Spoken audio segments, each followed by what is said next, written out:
25-30 yoshdan boshlab organizmda kollagen oqsili kamayishni boshlaydi. Kollagen so'zi bu grekcha kolla, ya'ni bizni tilimizga o'girganda kley, yelim degan ma'noga to'g'ri keladi. Ya'ni 25-30 yoshdan keyin ichki a'zolarda to'qimalarni biriktirib turuvchi kollagen oqsili, ya'ni yelim, kley kamaygan sari ichki a'zolar sekin astalik bilan osilishni boshlaydi, odam tez qariydi, o'zingizni yoshingizga nisbatan bora-bora qari ko'rinishni boshlaysiz. Shuning uchun juda ko'p rivojlangan davlatlarda kollagenga ehtiyoj juda ham kuchli odamlarda, ayniqsa ayollarda. Kollagen ikki turga bo'linadi. Hayvonlardan olingan kollagen bu arzonroq bo'ladi, hidi sassiq bo'ladi. Juda ham agar pastroq texnologiyada qilingan bo'lsa, ichish ham juda ham noqulay bo'ladi, parashok kapsulali.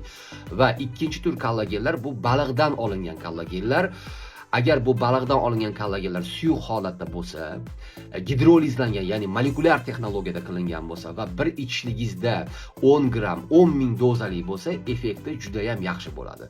Shuning uchun iloji boricha erta qarib ketmasligi uchun, ichki a'zolarimiz osilib qolmasligi uchun, suyak, teri, sochlar me'yorida bo'lishligi uchun albatta organizmga sifatli kollagen kerak bo'ladi. Kollagenni tanlashda hech qachon adashmanglar. Pulinglarni bekordan sovurmagan bo'lasizlar.